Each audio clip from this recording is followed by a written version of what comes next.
안녕하세요. 육아 담당 슈브맘이에요. 처음엔 애기 안아서 재우는 게 별로 힘들지 않았어요. 애들 워낙 빨리 크는데 안아줄 수 있을 때 많이 안아주자라는 생각도 컸고요. 근데 어느 날부터 이 사랑스러움이 점점 무거워지더라고요. 이제는 안으면 목, 어깨, 허리가 다 뻐근하고 낮잠 한번 재우려면 내 하루가 통째로 묶여버리는 기분이에요. 겨우 재워놓고 나면 그 짧은 한두 시간, 그게 내 유일한 자유시간인데 그 시간에 뭐 하죠? 밥 먹고 설거지하고 세탁기 돌리고 나면 이제 깰 시간이네. 이런 생각 해보셨을 거예요. 이게 맞는 걸까? 언제까지 이렇게 안아서 재워야 하지? 그래서 저는 좀 늦었지만 요즘 결심했어요. 이 루틴 이제 좀 바꿔보자. 아기를 울리지 않으면서 조금씩 자연스럽게 스스로 잠들 수 있도록이요. 책에서 본 이론도 유튜브에서 본 팁도 다 따라해 봤는데요. 우리 아이한테 맞는 방법은 내가 직접 부딪혀서 찾아야 하더라고요. 결국 우리 아이도 스스로 누워서 자는 아기가 되었고 정말 그날이 왔답니다. 오늘은 그 과정을 솔직하게 현실적으로 이야기해 드리려고 해요. 이 영상을 보시면 아기를 안아서 재우느라 힘들었던 시간들에 대해서 희망이 생기고 조금은 마음이 가벼워지실 거예요. 솔직히 첫째 키워봤다고 둘째라고 쉽진 않아요. 첫째는 부모끼리 있는 조용한 집에서 잘 잤는데 둘째는 첫째가 걸어다니는 소리, 말소리 때문에 항상 주변이 시끄러워요.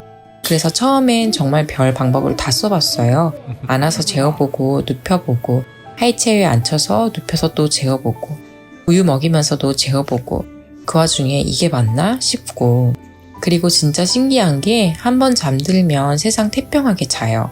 얘는 왜 이렇게 잠드는 게 힘든데 자면 또 이렇게 잘 자는 거지? 근데 결론부터 말씀드리면 이건 아기 탓도 엄마 탓도 아니에요. 그냥 아기들이 원래 그런 시기가 있는 거예요.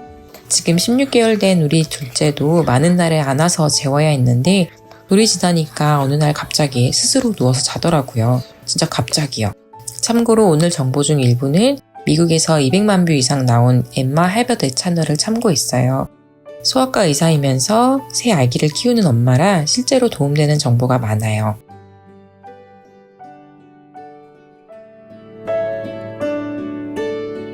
우리 어른들은 일정한 시간에 잠들고 깨잖아요. 그게 바로 서카디언 리듬, 즉 생체 시계 덕분이에요. 근데 신생아는 이 리듬이 없어요. 대신 수면 압력으로 잠이 와요. 피곤하면 그냥 자는 거예요. 그래서 첫 낮잠은 2시간 자더니 두 번째 낮잠은 20분 만에 깨기도 하죠. 이게 잘못된 게 아니라 정상적인 아기 패턴이래요. 그러니까 왜 얘는 낮잠이 이렇게 짧아? 집안일 하면서 내가 너무 시끄러웠나? 라고 자책하지 마세요. 그냥 아기 내가 이제 깰 타이밍이야 한 거예요. 그리고 6주에서 8주쯤 되면 수면 호르몬인 멜라토닌이 생기기 시작해요. 그때부터는 환경 영향을 받기 시작하죠.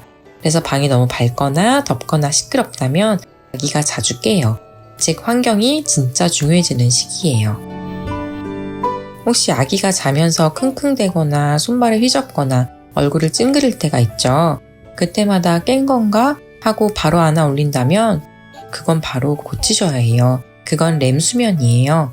아기들은 아직 수면 마비라는 기능이 덜 발달해서 꿈꾸듯이 몸을 움직이는 거래요. 그러니까 그럴 땐 그냥 잠깐만 기다려보세요. 한 5초, 10초만요.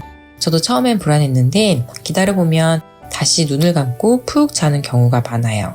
그러다 어느 순간 내가 오히려 깨우고 있었구나 싶더라고요. 그래서 저도 아기가 몸을 뒤척이거나 소리를 내면 바로 안아들기보다 그냥 살짝 토닥토닥 하면서 기다려줘요. 진짜 효과 있어요. 그래서 다들 이런 고민하나 봐요. 아기 울리지 않고 재울 수 없을까? 저도 매번 그랬어요. 엠마 하버드 채널에서도 말하더라고요. 울음을 완전히 없앨 순 없지만 예측 가능한 루틴으로 줄일 수 있다.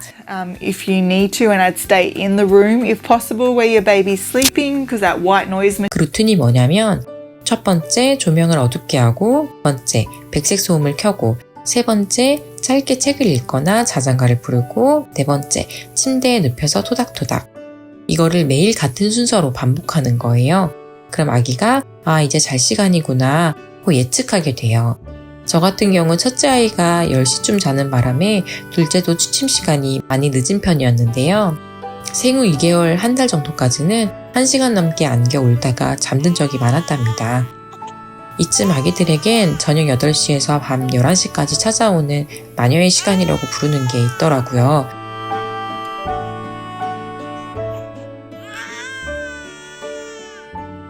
저희 아기는 트림하기를 좀 힘들어한 타입인데 영향이 있었던 것 같아요. 그래도 진짜로 이 루틴이 자리 잡으면 울음이 확 줄어요. 100일이 지나고 아기도 위가 좀 커지고 소화 능력도 좋아져서인지 4개월부터는 수면 교육의 효과를 보기도 했어요. 밤 9시에는 불을 어둡게 켜고 자장가를 틀어요. 그리고 마지막 수유를 했어요. 우유 없이 잠들 수 있다면 가장 좋지만 저희 아이는 안정감을 느끼는 것 같아서 뒹굴뒹굴 하더라도 그냥 우유는 물려줬답니다. 그리고 토닥토닥 해주면 타이니모빌 자장가 기준 1사이클 정도 돌면 잠이 드는 편이었어요. 가장 좋은 수면 환경은 엄마가 아기 옆에서 진짜로 잠드는 거라는 말을 들은 적 있어요. 실제로 제가 옆에서 잠들었다가 깨면 아이도 어느새 곤히 잠들어 있더라고요. 이처럼 이 작은 아기에게도 분위기가 중요한 거겠죠. 저는 백색 소음 기계는 따로 안 샀어요. 대신 유튜브에서 10시간짜리 백색 소음이나 타이니러브 모빌 자장가를 틀어줬어요.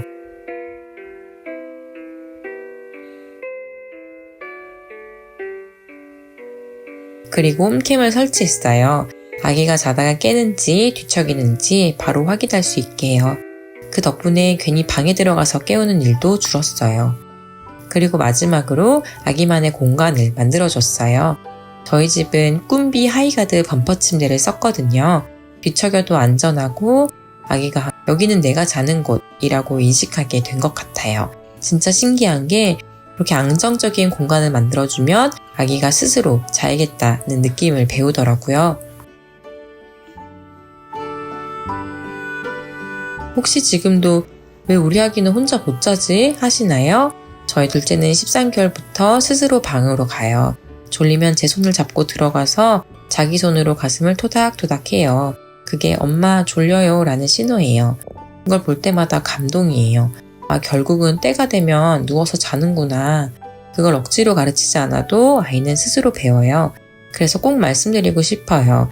하지 않아도 괜찮아요. 우리가 해줄 수 있는 건 환경을 안정적으로 만들어주는 것, 그게 다예요. 아기는 결국 스스로 잠드는 힘을 갖게 됩니다.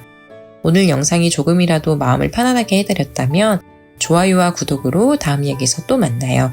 오늘도 정말 수고 많으셨어요.